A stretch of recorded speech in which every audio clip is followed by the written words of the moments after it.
હાલો મિત્રો, આજે આપણે બનાવીશું સેન્ડવિચ વિધાઉટ બ્રેડ. 1 ચમચી ચણાનો લોટ અને 1 ચમચી ચોખાનો લોટ. આવું બેટર બનાવીને એવું લાગે તો થોડુંક પાણી નાખવાનું. રવાના નાસ્તા સાથે ખાવાની ચટણી, ગ્રીન મરચાં, આદુ, સેવ, કોથમરી, એક અડધું બંચ ફુદીનો અને લીંબુ.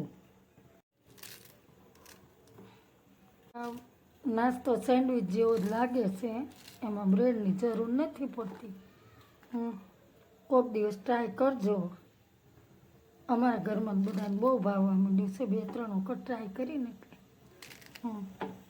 મીઠું, પછી આપણે લીંબુ નીચવી નાખીશું. સિંગદાણા નાખીશું 1 ચમચી. પીસવા માટે થોડુંક પાણી નાખીશું. આપણે તૈયાર છે આપણી ગ્રીન ચટણી સેન્ડવિચ સાથે ખાવાની. રવાની સેન્ડવિચ. બેટર થોડુંક ઠીક છે એટલે આપણે થોડુંક પતલું કરશું. આવી રીતે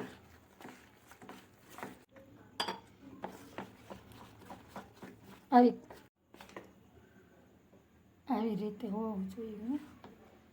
આપણે એમ પાથરીને તો પથરાવું જોઈએ.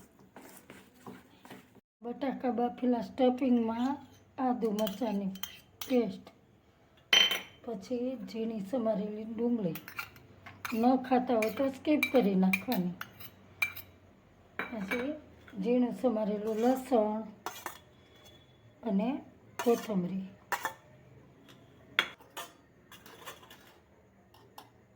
એક ચમચી ધાણા જીરું અને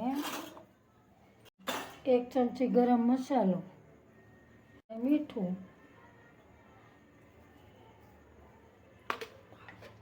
દઈશું આપણે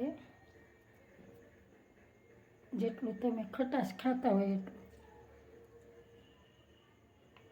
ખટાશને બેલેન્સ કરવા માટે 1 ચમચી ખાંડ નાખીશું. મિક્સ કરી નાખીશું. બેટરમાં હવે આપણે મીઠું નાખીશું થોડુંક અને સાથે સાથે નાખીશું બટાટાનો સોડા. કોઈ ઈનો નાખે પણ ઈનો નથી આપણી પાસે અવેલેબલ. પાણી નાખીને એને એક્ટિવ કરી નાખશું. આ બેટર બહુ ઢીલું નહીં કરવાનું, નહીં તો આમ ક્રિસ્પી નથી થતી સેન્ડવિચ. ક્રિસ્પી જે એની ટેક્સચર આવવું જોઈએ ને નથી થતું.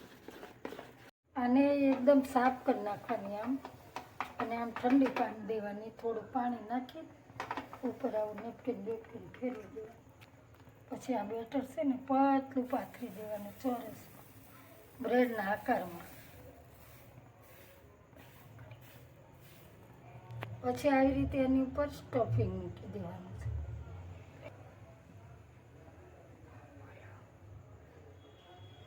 હવે આવી રીતે ઉપર ફરીવાર બીજું થોડુંક સ્ટફિંગ પાથરી ફરીવાર પાથરું છું. આ નાસ્તો અમારા ઘરમાં બધાને બહુ ભાવે. મારા છોકરા નાના હતા ને ત્યારના આ વધારે ખાય છે. 5 મિનિટ આવી રીતે ધીમા ગેસે ચડવા દેવાનું. એકદમ ક્રિસ્પી થવા દેવાનું. આમાં થોડુંક આપણે ઓઇલ નાખીશું, તેલ નાખીશું. આમ ચડવા દઈશું. બંને બાજુ થોડું ચડી જાય. આપણી સેન્ડવિચ તૈયાર છે રવાની. ચાલો જમવા.